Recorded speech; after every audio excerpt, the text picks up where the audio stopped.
गर्मी में गरीब बहू की खेत वाली ठंडी रसोई। कौशल्या, क्या हुआ है तुम्हें? तुम रो क्यों रही हो? माँ, आप तो बुआ से मिलने गई थी ना? क्या हुआ? क्या उन्होंने आपसे कुछ कहा? बताओ ना माँ। कौशल्या अपनी ननद कुंती के घर गई थी, लेकिन जब से वो वहां से लौटी थी तब से उसका रोना बंद ही नहीं हो रहा था। अपनी माँ को इस तरह रोते हुए देखकर। माँ, मैंने आपको कितनी बार कहा है कि बुआ सासे सारे रिश्ते नाते तोड़ दो, लेकिन आप और पिताजी मेरी कोई बात सुनते ही नहीं। क्या जरूरत थी आपको बुआ सा की चौखट पर जाने की? आखिर समीर अपनी बुआ सा से इतना नाराज क्यों था? बुआ सा के घर में क्या हुआ था? कौशल्या इतना रो क्यों रही थी? ये जानने के लिए चलिए कहानी में थोड़ा पीछे चलते हैं। रानी, तुम्हें क्या जरूरत है चाय बनाने की? तुम्हें कॉलेज नहीं जाना है क्या? रानी जीन्स टॉप पहनकर मेकअप करके अपने माँ पिताजी के लिए चाय बना रही थी। वो अपने पिताजी को चाय लाकर देती है। रानी के पिता मोतीलाल सूट पहनकर अखबार पढ़ रहे थे और उनकी माँ टीवी देख रही थी। माँ, नौकर तो घर का सारा काम करते हैं, लेकिन मुझे आप लोगों को अपनी हाथ की चाय पिलाना पसंद है। रानी अपने माँ पिताजी दोनों को चाय देती है, फिर अपना बैग लेकर कॉलेज के लिए निकल जाती है। तभी रानी की बुआ सा उनके घर आती हैं। ननद जी, सही वक्त पर आ गई हैं आप। लीजिए चाय पीजिए, अभी अभी रानी ने बनाई है। वैसे इतने दिनों बाद कैसे आना हुआ? भाभी, मैं तो बड़ी आस लेकर आप लोगों के पास आई हूँ। मैंने अभी अभी केटरिंग का काम शुरू किया है, लेकिन मुझे कहीं अच्छी जगह नहीं मिल रही, और अगर मिल रही है तो वो काफी महंगी है। और आप तो जानती हैं मेरे पति का काम अच्छा नहीं चल रहा है। तो कुंती, तुझे हमसे क्या मदद चाहिए? भैया, आपका इतना बड़ा घर है, आपके घर में ग्राउंड फ्लोर में जो बड़ा हॉल है, क्या वो आप मुझे दे सकते हैं? मैं उसमें केटरिंग का काम शुरू करूँगी। कुंती की बात सुनकर कौशल्या और मोतीलाल दोनों एक दूसरे का मुंह देखने लगते हैं। कुंती, मैं तुम्हारी मदद करना चाहता हूँ, लेकिन मुझे थोड़ा समय दो। मैं 1-2 दिन में सोच कर बताता हूँ। ठीक है भैया, आपको जितना समय लेना है आप ले लीजिए। मुझे पता है भाभी मुझे कुछ खास पसंद नहीं करती है। अगर भाभी मना करे तो आप रहने दीजिए। इतना कहकर कुंती चली जाती है। उसके जाने के बाद मोतीलाल भी खेत का काम देखने के लिए चले जाते हैं। मोतीलाल की प्रॉपर्टी काफी बड़ी थी। बहुत सारे लोग उनके खेत में काम कर रहे थे। मोतीलाल काम करके रात में घर आते हैं और खाना खाकर सोने के लिए अपने बेडरूम में चले जाते हैं। मोतीलाल और कौशल्या अपने बेडरूम में बैठकर बातें कर रहे थे। सुनिए जी, ननद जी ने जो कहा था उसके बारे में आपने कुछ सोचा क्या? मुझे तो कुछ समझ में ही नहीं आ रहा है कि क्या करूं। तुम बताओ, तुम क्या सोच रही हो? ननद जी अभी प्रॉब्लम में है। अगर हम लोग उनकी मदद नहीं करेंगे तो उन्हें लगेगा कि मैंने ही आपको मना किया है, और इससे भाई बहन के रिश्ते में भी खटास आएगी। वैसे भी तो हमारे पास इतनी सारी प्रॉपर्टी है, अगर हम ग्राउंड फ्लोर वाला हिस्सा दे भी देंगे कुछ नहीं होगा। हाँ, मैं भी यही सोच रहा था। मैं काम करता हूँ, फोन करके कुंती को बता देता हूँ। मोतीलाल फोन करके कुंती को ग्राउंड फ्लोर वाला हिस्सा उसे देने के बारे में बता देते हैं। 2 दिन बाद कुंती कोर्ट का पेपर लेकर उनके पास आती है। भैया, आप लोग बहुत अच्छे हैं जो आप मेरी इतनी मदद कर रहे हैं। इस पेपर पर भी साइन कर दीजिए। इसमें लिखा है कि ग्राउंड फ्लोर वाला हिस्सा आप मुझे दे रहे हैं। मुझे फूड लाइसेंस बनवाना है, तो उसके लिए मुझे ये पेपर्स दिखाने होंगे। मोतीलाल कुंती के हाथ से पेपर लेता है और उसे पढ़ने लगता है।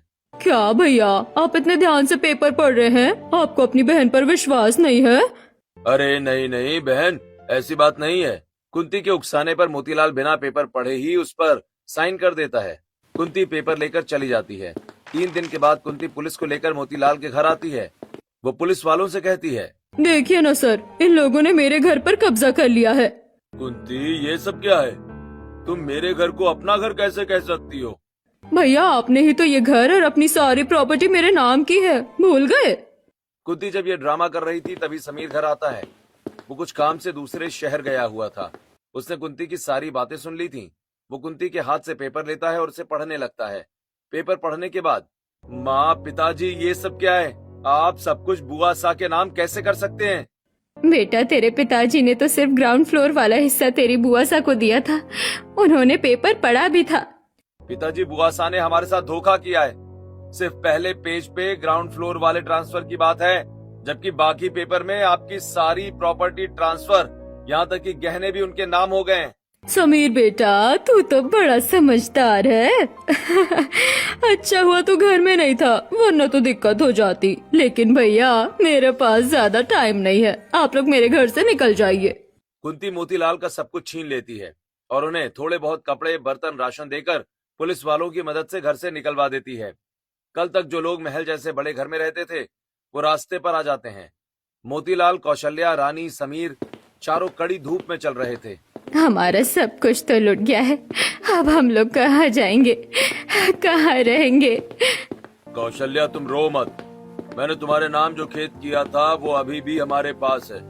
उसमें एक झोपड़ी है जो मैंने खेतों में काम करने वाले लोगों के लिए बनवाई थी। हम वहीं चलकर रहते हैं अब। मोतीलाल अपने पूरे परिवार को लेकर खेत वाले घर में आ जाता है।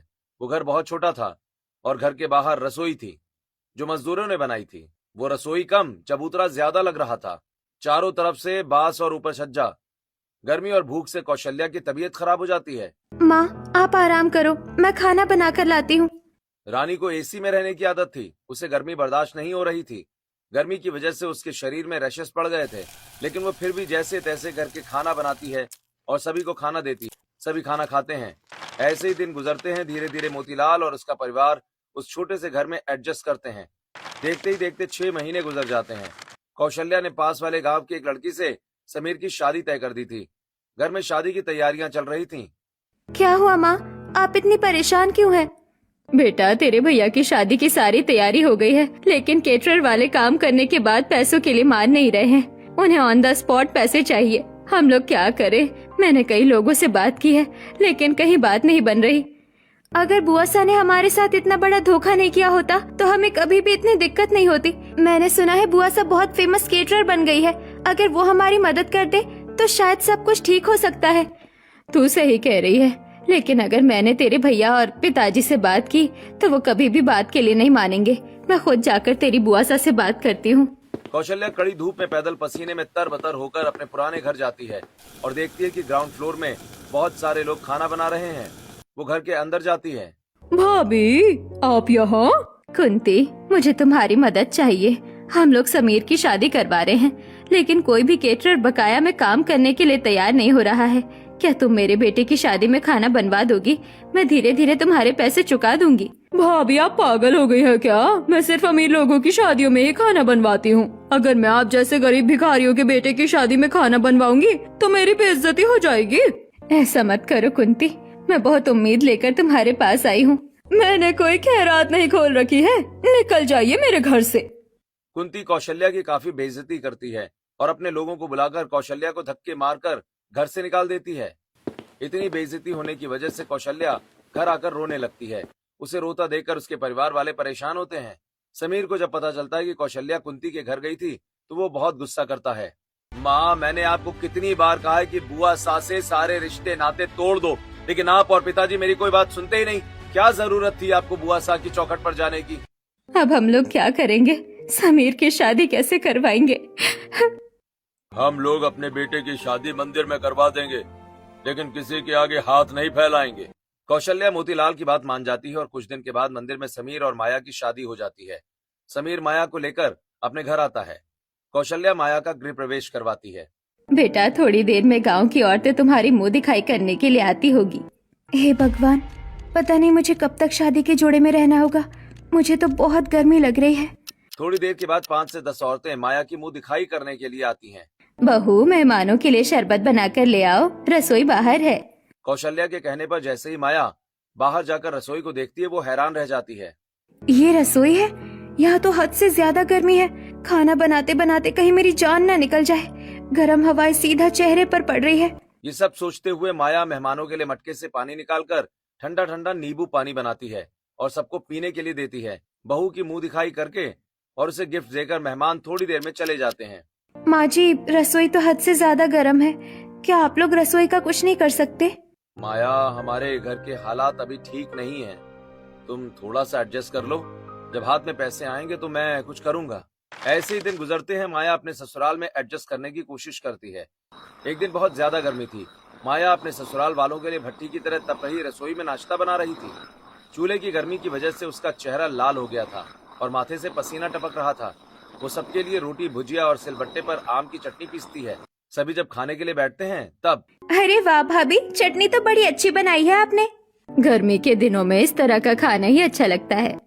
हाँ माँ जी, वैसे भी सब्जी खत्म हो गई है। मैं सोच रही थी कि आज दोपहर को दाल चावल सहजन की सब्जी बना दूं। साथ में आम की चटनी बना देना, ये खाने का स्वाद और बढ़ा देते हैं। सभी लोग खाना खाकर अपने अपने काम पर चले जाते हैं। माया अपना रसोई का काम करके घर में साफ सफाई करती है और फिर दोपहर का खाना बनाने के लिए खेत में जाकर टमाटर के पौधों से टमाटर, मिर्च के पौधे से मिर्च और बैगन के पौधे से बैगन तोड़ती है और सारी सब्जियों को रसोई में ले जाकर धोकर खाना बनाना शुरू करती है। दोपहर का समय था, धूप बिल्कुल सिर पर थी। हाय राम, कितनी गर्मी लग रही है। इस छज्जे की वजह से धूप सीधे पड़ रही है, लेकिन तीन तरफ से रसोई खुली होने की वजह से ये जो लू चल रही है उसमें बैठकर खाना बनाना बहुत ही मुश्किल है। गर्मी की वजह से माया की तबीयत खराब होने लगती है, लेकिन वो जैसे तैसे सभी के लिए खाना बनाती है और खाना बनाने के बाद कमरे में जाकर अपने बिस्तर पर आराम करती है, लेकिन वहाँ भी उसे काफी गर्मी लगती है। इस घर में कहीं भी दो पल का आराम ही नहीं है। रसोई भट्टी की तरह तपती है और घर तो लग रहा है जैसे ज्वालामुखी है। समझ नहीं आ रहा है क्या करूं। इतनी गर्मी में तो आराम करना मुश्किल है। चलो कुछ काम ही कर लेते हैं। ये सोचकर माया बेड पर बैठकर सारे घर वालों के धुले हुए कपड़े तह करने लगती है। दोपहर को जब सब खुली रसोई में खाना खाने के लिए बैठते हैं तब, क्या माया, तुमने सब्जी ढककर नहीं रखी थी क्या? ये सब्जी कितनी किरकिर कर रही है। मैंने तो सब्जी को ढककर ही रखा था, लेकिन क्या करूं, हमारी रसोई खुली है तो शायद हवा की वजह से सब्जी में मिट्टी चली गई होगी। मैं तो अपनी तरफ से काफी ढककर खाना बनाने की कोशिश करती हूँ। समीर, शिकायत करना बंद कर और जो है वो चुपचाप खा ले।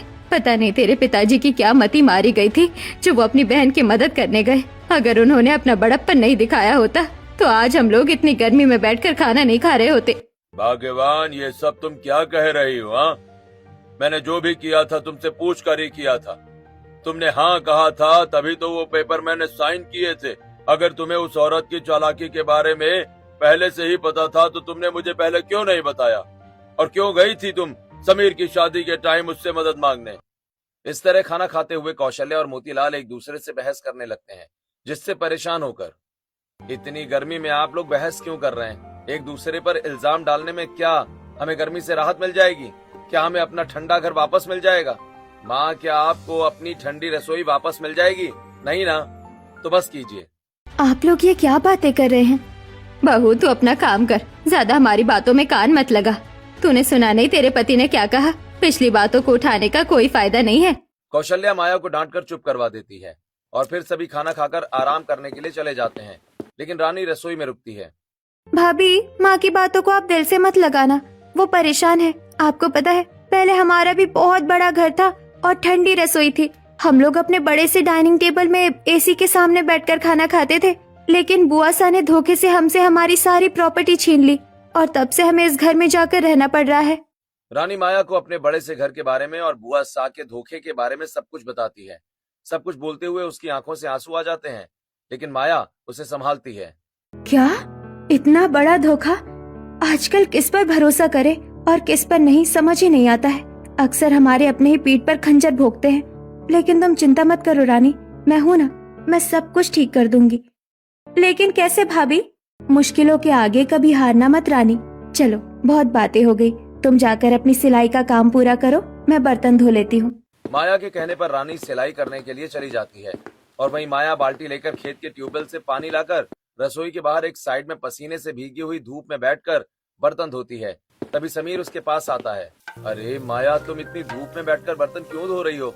थोड़ी देर रुक जाती ना, शाम को धो लेती बर्तन। अरे कोई बात नहीं जी, सारे बर्तन धुल गए हैं। आप तो काम से बाहर गए थे ना, क्या हुआ, इतनी जल्दी आ गए? जमींदार जी के खेत में आज काम जल्दी खत्म हो गया। माया, तुम जल्दी से तैयार हो जाओ, कुछ देर में शाम हो जाएगी तो गर्मी कम होगी। मैं तुम्हें हमारा गांव घुमा कर लाता हूँ। वैसे भी जब से तुम शादी करके घर में आई हो तब से मैं तुम्हें लेकर कहीं नहीं गया। अच्छा ठीक है जी। माया सारे बर्तन धोकर रसोई में रख देती है और कमरे में जाकर अच्छे से तैयार हो जाती है। फिर वो समीर के साथ साइकिल पर बैठकर गांव घूमने के लिए निकल जाती है। समीर माया को अपने गांव के हरे भरे खेत, आम के बागीचे और नदी दिखाता है। नदी के किनारे काफी ठंडी हवा चल रही थी। दोनों बैठकर वहाँ भुट्टा भी खाते हैं। भुट्टा खाने के बाद, तो माया बताओ, मेरा गांव तुम्हें कैसा लगा? आपका गांव तो बहुत ही अच्छा है और मुझे बहुत मजा आया आपके साथ घूमकर। तो चलो चलो, मैं तुम्हें एक खास जगह पर लेकर चलता हूँ। लेकिन कहाँ? अरे चलो तो पता चल जाएगा। समीर माया को एक बूढ़ी औरत के घर ले जाता है, जिनका घर मिट्टी का था और उसमें पुआल का छज्जा लगा हुआ था। समीर और माया दोनों घर के अंदर जाते हैं। विमला चाची, दरवाजा खोल कर देखिए, मैं किसे लेकर आया हूँ। समीर की आवाज सुनकर विमला दरवाजा खोलती है और देखती है कि समीर अपने साथ एक लड़की को लेकर आया है। समीर बेटा, तू कितने दिनों बाद आया है? तेरा दोस्त मोहन शहर क्या चला गया? तू तो मुझे ही भूल गया। अरे नहीं चाची, वो कुछ दिनों पहले ही मेरी शादी हुई है ना, तो इसलिए मैं नहीं आ पाया। लेकिन देखिए मैं किसे अपने साथ लेकर आया हूँ। ये है मेरी पत्नी माया। माया विमला के पैर छूती है।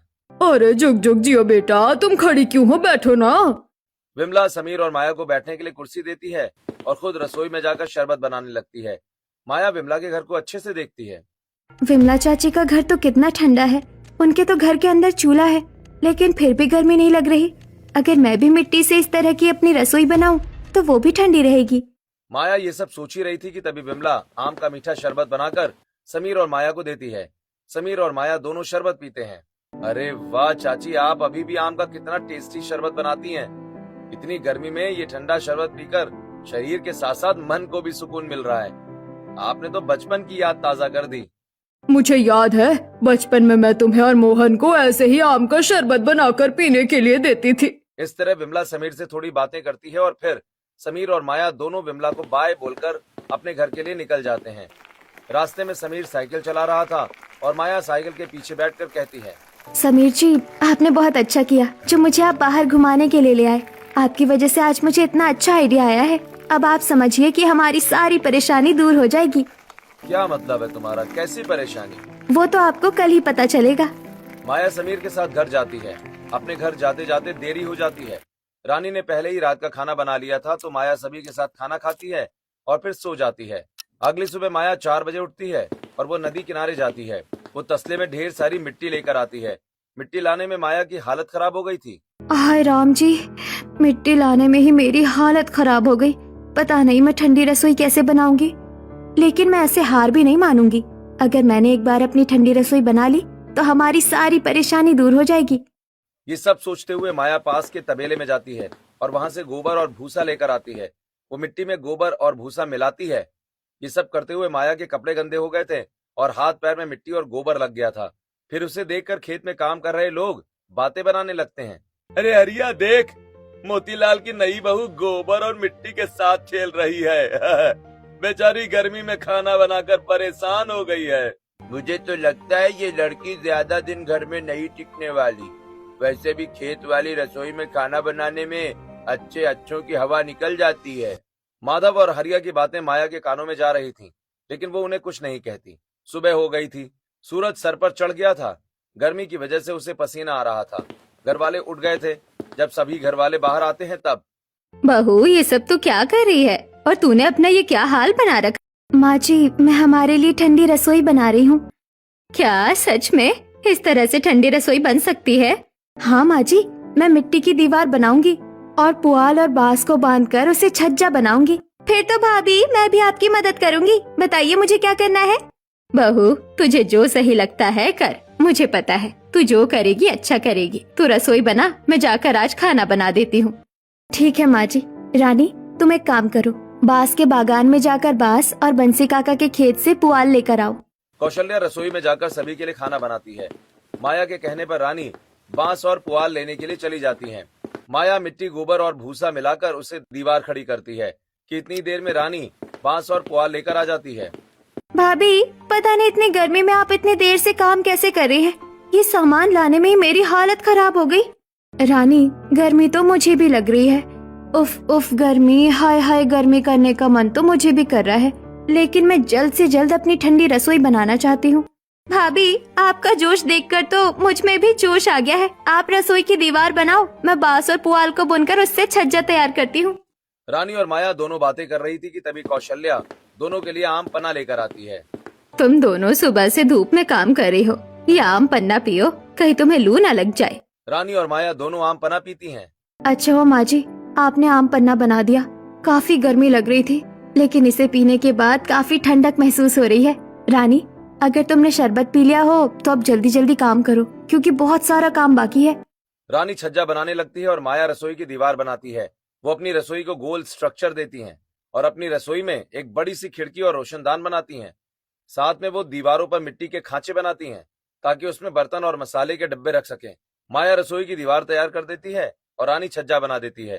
फिर दोनों ननद भाभी मिलकर छज्जे को रसोई में लगा देती हैं और उनकी ठंडी रसोई बन जाती है।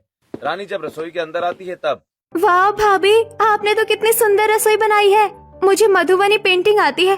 कल मैं रसोई की दीवार पर पेंटिंग कर दूंगी, इससे हमारी रसोई और सुंदर लगेगी।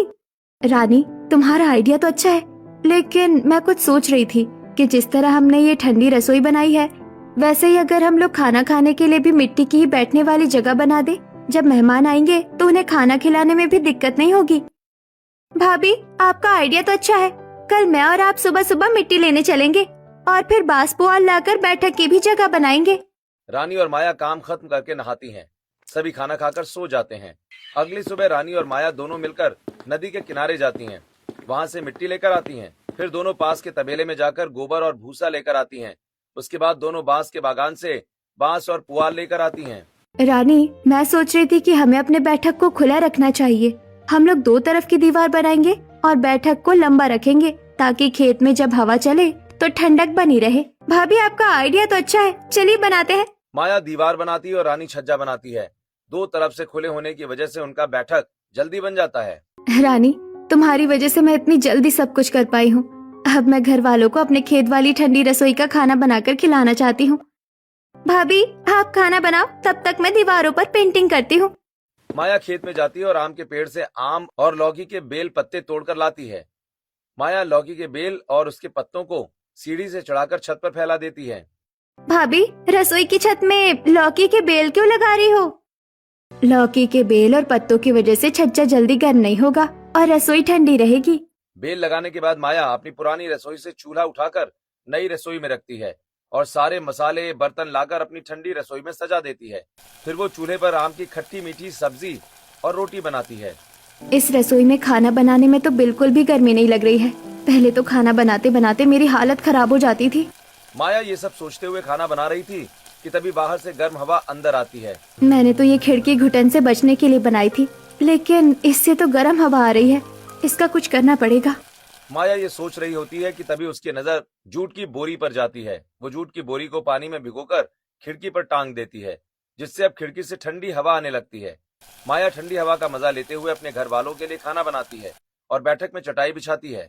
और माया खाना परोसती है और खाना खाने के बाद, आहा, बहू, ये आम की खट्टी मीठी सब्जी, खीरे का रायता कितना स्वादिष्ट लग रहा है और इस बैठक में बैठकर खाने में तो बड़ा आनंद आ रहा है। वरना तो पहले उस छोटी सी गर्म रसोई में खाना खाने में तो हमारी हालत खराब हो जाती थी। हाँ बहू, आज तेरी वजह से हम लोग इतना सुकून से खाना खा पा रहे हैं, जैसे पहले अपने पुराने घर में खाया करते थे। माया अपने ससुराल वालों को बिना गर्मी के सुकून से खाना खाते देखकर बहुत खुश होती है। ऐसे ही दिन गुजरते हैं। माया आए दिन अपने ससुराल वालों को अपनी ठंडी रसोई का ठंडा ठंडा खाना खिलाती है। कभी वो उन्हें मिट्टी के बर्तन में दही जमाकर दही रोटी खिलाती, तो कभी वो दही डालकर लौकी का रायता बनाती। एक दिन जब दोपहर को सभी लोग खाना खा रहे थे तब, बहू, आजकल तू अपनी ठंडी रसोई में हर दिन हमें कितना ठंडा खाना खिलाती है। हमने तो उम्मीद ही छोड़ दी थी कि हमें दोबारा कभी ठंडी रसोई का सुख मिलेगा, लेकिन तेरी वजह से ये सब कुछ हुआ है और अब तो खाना भी खराब नहीं होता है। माँ जी, मैं सीधे खेत से सब्जी तोड़कर खाना बना रही हूँ और खाना बनाने के बाद उसे एक जगह मिट्टी में पानी डालकर मैं उसके ऊपर खाना रखती हूँ, तो खाना ठंडा रहता है। कौशल्या, पिछले जन्म में हमने कोई अच्छा काम किया होगा, इसीलिए हमें इतनी अच्छी बहू मिली है। अपने ससुर के मुंह से तारीफ सुनकर माया को बड़ी खुशी होती है। रसोई ठंडी बन जाने की वजह से माया और उसके ससुराल वाले बहुत खुश थे, लेकिन वहीं कुंती का बुरा हाल था। कुंती मोतीलाल के घर के नीचे वाले हॉल कारीगरों से बड़े बड़े बर्तनों में खाना बनवा रही थी। तुम लोग इतना धीरे धीरे काम क्यों कर रहे हो? जल्दी जल्दी हाथ चलाओ। आज एमएलए की बेटी की हल्दी है, कोई गड़बड़ नहीं होनी चाहिए। और ये एसी काम क्यों नहीं कर रहा है? मुझे बहुत गर्मी लग रही है। मैडम, एसी तो कल से ठीक से काम ही नहीं कर रहा है। मैंने आपको बताने की कोशिश भी की थी, लेकिन आप बिजी थी। ऐसे तो खाना खराब हो जाएगा। तुम लोग किसी काम के नहीं हो। अगर तुमने जल्दी काम नहीं किया तो किसी को पैसे नहीं मिलेंगे। कुंती सबको डराकर उनसे जल्दी काम करवाती है और सारा खाना गाड़ी में लोड करवाकर एमएलए के घर लेकर जाती है। शादी के घर में जब मेहमान खाना खाने आते हैं तब, छी, एमएलए साहब ने कितना बेकार खाना बनवाया है। दाल तो महक रही है। हाँ, और ये फ्राइड राइस भी अजीब सा लग रहा है, जैसे खराब होने वाला है। बहुत से मेहमान खाने की काफी बुराई करते हैं। जब ये बात एमएलए को पता चलती है तो वो दाना पानी लेकर कुंती पर चढ़ जाता है। कुंती, तुमने ये कैसा खाना बनाया है? तुम्हें अपने करियर की चिंता नहीं है क्या? अगर मेरी बेटी की शादी में कोई अड़चन आई तो मैं तुम्हारा पूरा करियर खत्म कर दूंगा। तुम जिंदा नहीं बचोगी, समझी? मुझे माफ कर दीजिए सर, वो हमारा एसी काम नहीं कर रहा था, इसीलिए गलती हो गई। कुंती, एक और गलती और उसकी सजा तुम्हें बहुत महंगी पड़ेगी। एमएलए कुंती को काफी डराता धमकाता है। कुंती जब अपने घर आती है तो देखती है कि हॉल में आग लगी है और कारीगर आग बुझा रहे हैं। मैडम, एसी ब्लास्ट हो गया, जिसकी वजह से हॉल में आग लग गई। अच्छा हुआ कि सारे सिलेंडर हमने पहले ही बाहर कर दिए थे, वरना बहुत बड़ा एक्सीडेंट हो सकता था। हे भगवान, अब हम लोग क्या करेंगे? चंदू, तुम जल्दी से किसी बड़े हॉल का जुगाड़ करो। परसों एमएलए की बेटी की शादी है, अगर कुछ गड़बड़ हुई तो वो हमें जान से मार देगा। कुंती के कहने पर चंदू कई मैरिज हॉल में बात करता है, लेकिन सारे मैरिज हॉल बुक थे। मैडम, हमें खाना बनाने के लिए कहीं भी जगह नहीं मिल रही है, और अगर हमें मिल रही है तो वो बहुत छोटी है, उसमें गर्मी बहुत है तो खाना खराब हो सकता है। चंदू की बात सुनकर कुंती बहुत निराश हो जाती है। डर के मारे कुंती का बुरा हाल हो जाता है। अगर मैंने कुछ नहीं किया तो एमएलए मुझे मरवा देगा। हे भगवान, मुझे बचा लो। ये सब सोचते हुए कुंती जैसे ही अपना सिर ऊपर उठाती है तो दीवार पर उसे अपनी और अपने भाई की फोटो दिखाई देती है। भैया, शायद अब वही मेरी मदद कर सकते हैं। मैंने सुना है उनकी बहू ने ठंडी रसोई बनाई है, मुझे उनसे जाकर बात करनी चाहिए। ये सब सोचकर कुंती उसी वक्त मोतीलाल के खेत वाले घर पर जाती है। कुंती, तू यहाँ क्यों आई है? अब क्या चाहिए तुझे? हमारा सब कुछ छीन कर भी तेरा मन नहीं भरा क्या? अब क्या लेने आई है? भैया, मेरी जान खतरे में है, आप ही है जो मेरी मदद कर सकते हैं। मैंने सुना है आपकी बहू ने ठंडी रसोई बनाई है, अगर आप मुझे अपनी ठंडी रसोई में एमएलए की बेटी का शादी का खाना बनाने दे दे तो बहुत मेहरबानी होगी। जब मैं तुम्हारे दरवाजे पर आई थी तब तो तुमने अपने आदमियों से बोलकर मुझे बाहर फेंकवा दिया था, और अब तुम हमसे मदद मांगने आई हो? निकल जाओ यहाँ से, हम लोग तुम्हारी मदद कभी नहीं करेंगे। माँ जी, बुआसा की जान खतरे में है, मुझे लगता है हमें उनकी मदद करनी चाहिए। अगर हम उनकी मदद नहीं करेंगे तो उनमें और हम में क्या अंतर रहेगा? मुझे तुमसे यही उम्मीद थी बहू। कुंती, हम तुम्हारी मदद करेंगे, लेकिन ये आखिरी बार है। हाँ, इसके बाद हमें अपनी कभी शक्ल मत दिखाना। थैंक यू भैया, आपने मेरी जान बचा ली। इतना कहकर कुंती अपने भैया के पास जाती है, लेकिन मोतीलाल मुंह मोड़कर अपने घर के अंदर चला जाता है। कुंती अपने आदमियों को बोलकर सारा सामान माया के खेत वाली ठंडी रसोई में मंगवा लेती है।